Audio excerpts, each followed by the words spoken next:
Hello everybody and welcome to a video on Planetbase. This is a new city building strategy game which is all about colonizing a deserted planet, a pretty inhospitable planet, and making it all work for your new colony and building that up obviously to a sustainable city for people to live on, as their homeland, one assumes, is no longer good enough. So this is not the first game that actually takes that theme. Last year on the PlayStation 4 we also had Aven Colony, which was a really good game. I really enjoyed that one. Still enjoyed it, I still play it quite a bit. But I'm always up for another good city builder, so I thought I'd do a video showing the first day in the lives of these colonists, when obviously you've got virtually nothing and you need to get the basis of the base down, just to show you what the game's like and how it kind of flows. So as you saw, the spaceship landed and a small number of colonists jumped off. They're the ones that you start with. They're the ones that need to survive long enough for the base to build up to start attracting more colonists. And you need to use those limited number of people and resources to get a base together that is then self-sustaining. So it's producing enough materials and foods and whatever that it no longer relies on the resources that came with the initial spaceship. The first thing you need to do should be pretty obvious. You need to build an oxygen generator, and you need to build some kind of hospitable environment for these people, because their suits don't have an unlimited amount of oxygen and they can and will die if they don't have a place to take the suits off and just relax. So to generate oxygen you need to build a couple of things. Firstly, you need power, so I built a solar panel. There is no option for dirty power. No coal, no oil, no nuclear. It's all good. Good, clean, healthy, renewable energy powers these colonies, which is a good thing to see. Take note of it, the rest of the world. And then you also need to build a water generator. It's not really a generator, I don't know what they call it in the game, but obviously it pulls water out of the ground, and then you can use that firstly to live. You need the water for drinking water, but also to create the oxygen that they need to breathe. You also build, one of the first things that you need to build is an airlock, which is what they are doing right now. My little people are building an airlock.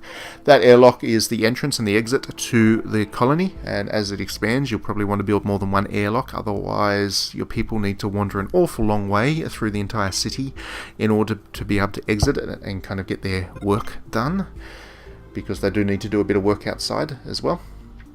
And then finally, as the very basis of your emerging colony, you need to build living quarters. Now, my living quarters involves a place to eat and drink and watch television, which is the first entertainment that the people get access to. Later on you'll be building bars and stuff like that, but to start with, the only entertainment that'll be within your means is a television screen, and also obviously a place to sleep. So those are all the very basics of what you need to have your people survive. And the other thing that's quite noticeable about this game in particular, is that everything needs to be linked by these tunnels, which you're seeing the little lines appear when I'm trying to place things down. Those tunnels are really important because that's the way that the colonists move back and forth between the various rooms. And it also links the various facilities together to power them and so on. So everything has to be linked.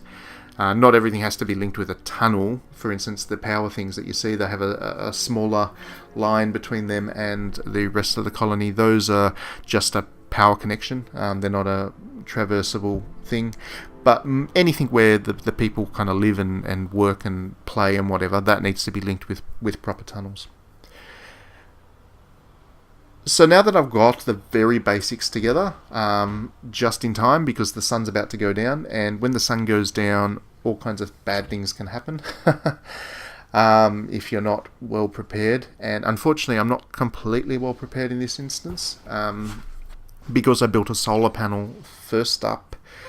The once the sun goes down, obviously the solar panel is no longer functional, which means that everything in the facility is going to run out of power and be shut down.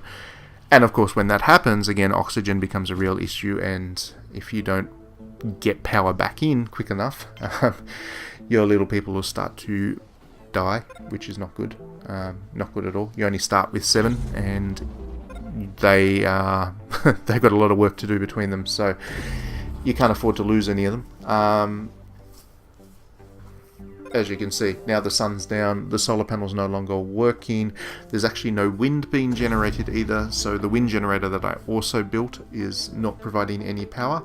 It's basically the worst situation you could possibly imagine for your first night in a colony, before you had a chance to start building energy storage batteries and things like that. Energy storage batteries are, as the name suggests, if there's any excess power generated during the day, such as a solar panel that collects more power than is being used by the colony, the excess power goes into the battery. That battery then becomes a backup in the event of, well, this happening, night falling, and there being no wind to generate wind power from. One of my little fellas there, as you can see, has a little triangle on top of his head with O2. That means he's running out of oxygen in his suit, so if I'm not able to get power back to the facility soon, he's going to be in a very bad state. Luckily for me, the wind is starting to pick up. As you can see, that's at the top left hand corner. The wind icon is the one furthest on the right. It's the one that's yellow at the moment. The good thing about the colony being new, obviously, is it doesn't require too much resources, too much power to actually run. So I'm going to get away with it. But after experiencing this and the desperation of my little people, they must have been really panicking. Let's face it. After that, I quickly decided that I needed to build a storage battery so that when the sun comes up, I can start to collect some excess power and then never have that happen to my fellows again. That's the sleeping quarters. Not the most interesting room in the facility, but it's pretty important. If the people don't have a place to sleep, they don't tend to go so well. That one there in the bottom corner there, that's the living quarters. Once it's finished, the glowing green there, that means it hasn't been built yet, but once it's finished, it'll have a table to eat at, a water fountain to drink from, and that television screen that I mentioned earlier. And here I am about to build a very big wind generator. Going for a bit of overkill here. The battery's there, and then this really big wind generator is going to make sure that I've got enough power to also start to expand on my colony, because now that it's there, it's roughly stable. I need to start producing materials as well, because I'm going to run out of the initial allotment I have had, and I need to become self-sustaining. So I need to build a farm, an agri-farm, which can grow fruits and vegetables and things. I also need to construct a mine and a factory to start producing metals and synthetics and things which can be used to build yet more colonies. And once you start producing all that stuff, it makes sense to also build a trading dock so that ships from other colonies can drop in and buy and sell some materials that you might need or might have too much of. So it becomes more complex. Obviously, it becomes consistently more complex, and there are a lot of buildings in this one to build. Actually managing it all becomes quite a challenge, which is good, and there's a lot of depth to the systems, and you'll spend a lot of time with this one once you get hooked into it.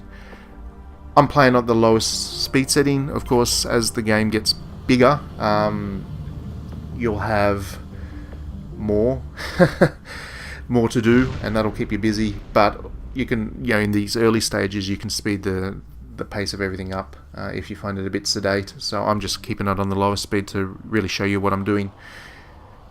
You would have saw just there in the background as I was placing the mine down, a meteor come crashing into the ground. that's a persistent threat in this game. It can do real damage to your colony, and you need to construct the colony in such a way that if a meteor does hit, not everything's going to be absolutely destroyed. SimCity and whatever had those disasters. Well, this one has its own form of disaster, which is good. It adds a bit of challenge, keeps you on your toes, throws some unpredictability into the mix. But yeah, so that's it. I survived my first day. That's an achievement in itself, and with each achievement, obviously, you'll get to see these screenshots of your colony getting bigger and more impressive. I have a review of this game going up on DDNet soon. Thanks for watching. I hope you enjoyed it, and yeah, look forward to this game. Keep an eye out for it. It's actually a pretty good one.